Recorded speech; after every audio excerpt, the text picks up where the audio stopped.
여러분들이 가지고 계신 비즈니스 모델이 맞는 비즈니스 모델인가? 아니면 내가 이렇게 생각하려고 하는 것들이 진짜 제대로 될까? 라는 그런 생각들을 한번 돌아보실 수 있는 그런 강의가 되었으면 합니다. 그래서 저 같은 경우도 이제 자플래닛이라는 회사를 시작을 했을 때 회사에 대해서 알고 싶은데 회사에 대한 정보가 없는 거예요. 사실 이거를 할 때 언제 성공했냐고 느꼈냐면 제가 사람들한테 이제 회사에 대한 정보를 쭉 모은 다음에 엑셀 파일에다가 넣었어요. 그래서 친구들한테 이제 보여줬죠. 일반적으로 여러분들 생각하시는 비즈니스 모델들을 친구분들한테 말씀하면 친구들이 보통 대부분 다 그래 좋아 예의상 이렇게 얘기를 하잖아요. 그렇죠? 근데 저는 이 엑셀 파일을 보여줬을 때 친구들이 한 10분 동안 눈을 못 떼고 있는 거예요. 그래서 그때 이거 되겠구나 라는 생각을 했죠.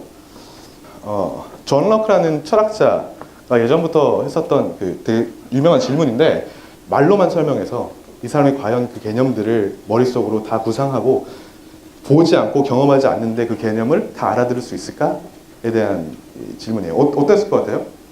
네모는 말이야 옆에 이제 각이 있고 막 이러면서 각에 대해 설명하고 뭐 선이 있고 선에 대해 설명하고 뭐 이런 것들을 설명을 하면 과연 그 사람이 이거에 대해서 알 수 있을까? 이게 2005년도인가 MIT에서 실험을 했어요. 그때 장님분들을 해서 그분들한테 똑같이 이제 원하고 네모에 대해서 설명을 해드리고 굉장히 자세하게 설명을 했어요.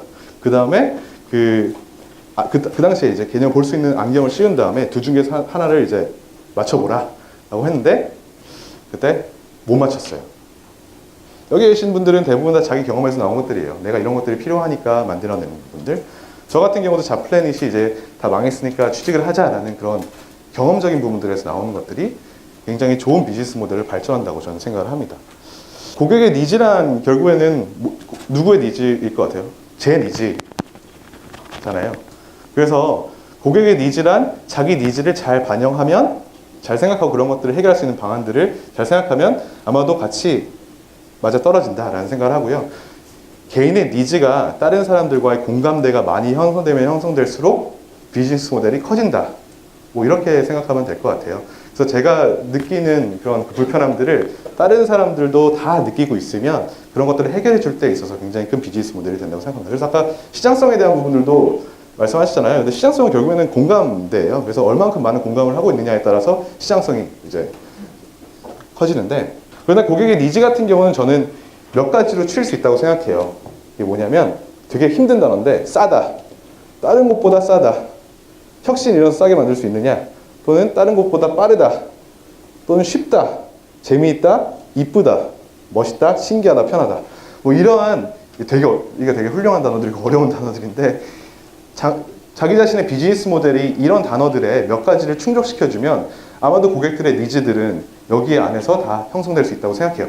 저희 자플래닛도 좀 비슷한 케이스라고 저는 생각을 하는데, 네, 그렇습니다.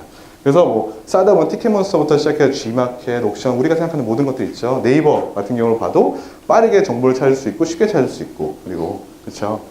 뭐, 배달의 민족이라든지 이런 것들이 다 여기에 해당되는 부분들이기 때문에 모두의 니즈는 결국에는 굉장히 기본적인 니즈에서 오고, 귀찮아함과 뭐 이런 부분들에서 해결해 주는 거에서 온다고 생각합니다. 티켓몬스터와 쿠팡, 그리고 배달의 민족과 요기요, 뭐 이런 형태의 1등, 2등 전략도 보면 비즈니스하기 굉장히 좋은 것 같아요. 그런데 그러려면 사실 이 1, 2등 전략을 가지기 위해서는 2등이 되는데 어느 정도 시장을 이기기 위해서는 뭐가 필요하냐? 훌륭한 니즈 파악과 훌륭한 엑스큐션, 그러니까 실행력이 필요하겠죠. 다른 것들보다. 그래서 여기서는 보통 어떻게 하냐면 2등 전략들은 어떻게 하냐면 1등이 하는 것들을 보고 데이터를 미친 듯이 파악해요. 그래서 어디에서 사람들이 사고 어떤 곳들이 사람들이 들어오고 가장 효율적인 방법과 효과적인 방법은 무엇일까를 통해서 그 웹사이트의 데이터들을 파악을 세게 하고 그 이후에 그 데이터를 통해서 점점 회사의 효율을 높여가는 이제 그런 기법들을 많이 쓰십니다. 네, 되게 재미없죠? 이건 되게 재미없습니다. 그래서 일반적으로 어떻게 하냐면 예를 들어서 페이지 1, 2, 3이 있는데 사람들이 1, 2 갔다가 3에서 많이 빠져나가요. 그러면 3을 어떤 방식으로 개선하면 빠져나갈 수 있는 그 비율을 점점 줄일 것인가에 연구하는 게 옵티마이제이션이고 그런 것들을 잘 해내면 2등의 싸움, 1등과 2등의 싸움에서도 굉장히 빠르게 이길 수 있는 그래서 쿠팡 같은 경우도 굉장히 빨리 컸잖아요. 이제 이런 데이터 분석을 굉장히 빨리 했기 때문에 팀원과 같은 경쟁력으로 빠르게 오를 수 있었을 거라고 생각합니다. 그래서 그런 고객 니즈들을 숫자로 연결하고 뭐 투자까지 다 이어지는 그런 효과적인 그런 것들을 봤다고 생각을 해요. 네, 그렇습니다. 그래서 30분 내에 비즈니스 모델링을 내용 설명을 드린 것 같고요. 제 생각에서는 되게 중요한 건 뭐냐면, 그 니즈에 대해서 자기 자신이 진짜 불편함을 느껴야지만 그게 성공할 수 있다고 생각해요. 왜 그러냐면, 돈을 벌려고 하거나 아니면 이것들이 난 진짜 생각했을 때 대박이야 라는 생각으로 창업했다가는 진짜 큰 코 다치거든요.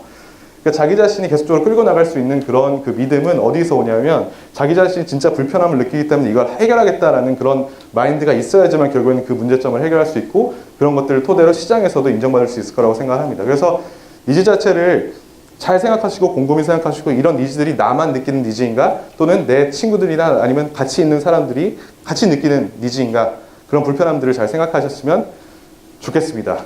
네, 이상으로 마치도록 하겠습니다. 감사합니다.